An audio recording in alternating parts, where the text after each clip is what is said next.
I'm a little late today. That seems to be my motto or my MO for these weeks in April. Can't seem to get moving anymore in the morning. So I'm Sandra with Ever Changing Life, and I am here to talk to you today about fear. Fear is one of those things which we don't necessarily know it's even sneaking up on us, but we live with fear every single day. Our mind is geared to be afraid. Our mind is geared to look for the things that are going to keep us safe. And when we're looking for things that are keeping us safe, we will oftentimes go into fear. So I'm going to tell you 3 short stories of things I've seen in people that I know, one of them being me, that had fear sneaking up. And since I know about this and I pay attention to this, it really surprised me when it happened. So first, I'm going to tell you a story about a man in his 60s. He's getting his COVID shot. And we'd been talking, and he had said, "No, I don't want to get the shot. I'm just afraid to get the shot." I said, "Why are you afraid to get the shot?" "Well, I don't know what's in the shot. I don't know what's going to be put into my body. I don't just want anything put into my body." And I said, "Okay, so millions of people are now getting this vaccine, and let me qualify, I am neither for nor against getting the vaccine. This is just a story that happened. This is just something that happened that is a great example of how fear creeps in." So he said, I don't know what's being put into my body. I don't want to put just anything in my body." I said, "Okay, so you don't want to get the shot?" No, I didn't say that," he said. I don't know if I want to get the shot. I'm just afraid." "So what are you afraid of?" "Well, it's going to hurt. And what if I get the symptoms? What if I don't feel well? What if I react badly? What if it doesn't work?" They don't know anything about this. "Okay, so you're letting fear take over," I say. And he says, No, I'm not letting fear take over." I said, "Okay, so what's your problem?" "Well, I'm afraid." So he didn't even actually recognize that what was happening was the fear. His mind was taking over. His primitive brain, his need to be safe was overriding his logical mind. We need that sometimes. 99% of the time we don't. So when fear overrides your logical mind, that's when problems start to occur. So that's the first story. He's afraid to get the vaccine. Doesn't exactly know why, just has this underlying fear. Is afraid of what's in it, has had the flu shot before, takes regular medication, chemical medication from the doctor for multiple different things. But for some reason, the fact that the vaccine is not on the regular roster is causing him some concern. Fear. It's causing him fear. That's story number 1. He's going to get the vaccine today. Fingers crossed he does it. Well, fingers crossed he's able to overcome his fear and do what he wants or doesn't want to do. Second story. I was talking to a lady who winters elsewhere. Previously, she's been wintering in the US, but this past winter, she was uncomfortable and probably more likely unable to get to the US to winter. And she wouldn't have been comfortable being down there anyway with what's going on. So she decided to go to Vancouver Island. She decided to stay in Canada. Great option, I say. The weather there is beautiful. Lots of people winter there. People move there specifically because of the weather and the winters. So great choice. So over the winter, she kept herself pretty isolated. She didn't really want to meet any new people because of COVID. She was afraid to socialize the way she normally does because of what's going on. I get it. We live in troubled times. I was talking to her last night and she said, I don't think I'm coming back here. I said, oh, that kind of surprises me because you've had such a beautiful winter there. And she said, I did. She said, the weather was perfect. I think there was only 2 or 3 days I didn't actually go out to walk my dog. And she said, in January, it was so nice to see the flowers start popping up and to see things start greening up. And the weather was so much better than being in Southern California. It was not hot. It was bearable.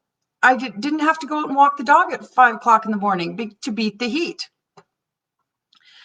I said, oh, that's wonderful. She said, but I'm not coming back here. I'm not doing it again. I said, oh, well, sounds like you had such a wonderful time. I'm a little confused. She said, well, I'm concerned that if something happens and I have to get off the island quickly, I can't. I said, oh, did something happen? She said, no, nothing happened. But I am now concerned that if something should happen. So I said, well, what could happen that would require you to get off the island quickly? I don't know, she said, but I'm concerned now if something happens. So she has now been thinking about all the things that could happen. What if there was an earthquake? What if there was a tsunami? What if I had health problems? What if? So her primitive brain has now taken over and she's going to be looking for another place to winter. Now, this is her choice. I don't question her choice. I'm just saying, look at where the choice is coming from. Look at where the thoughts are coming from. Her mind has run away with her thoughts. And she's no longer thinking clearly and rationally. She's thinking completely out of fear. So here's the third quick story.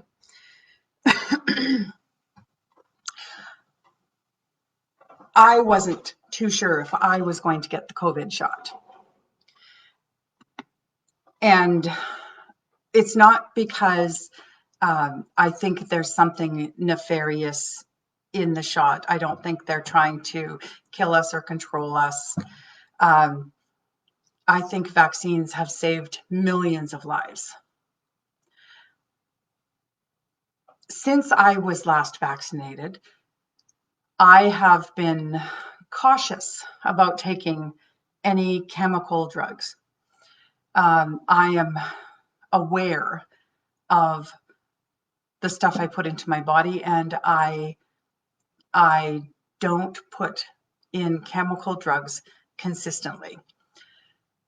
I do reach for more holistic forms of health if the need arises.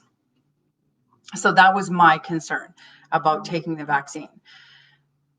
But I am pretty confident that at some point it's going to be required for travel. My daughter lives in another country and I need to be able to go see her.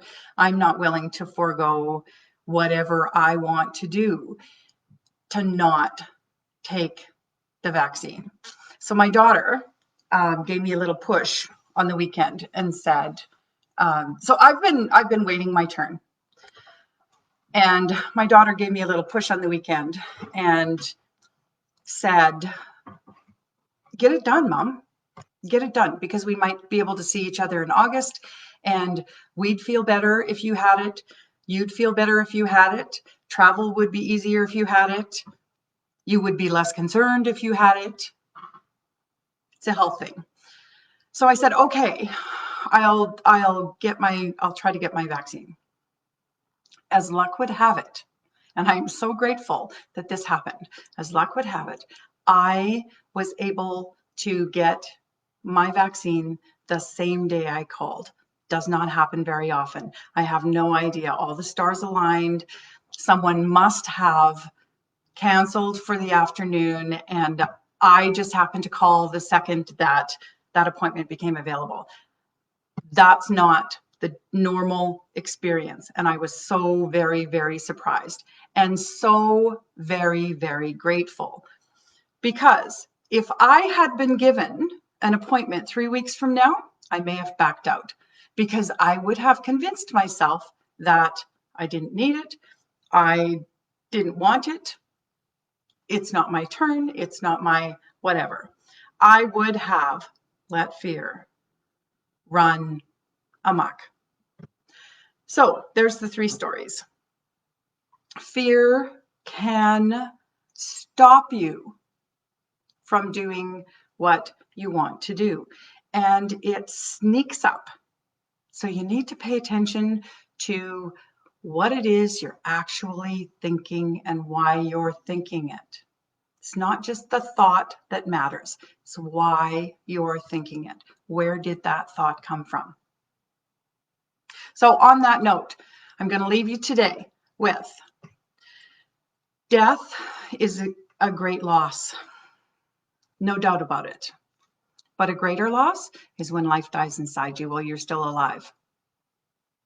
So don't let life die inside you. Don't let fear steal the life you could have. I'm Sandra with Ever Changing Life. You can reach me through my website, which is www.everchanginglife.ca, and I will be back here 9 a.m. Mountain Standard Time every Tuesday. I hope you join me. Have a great day.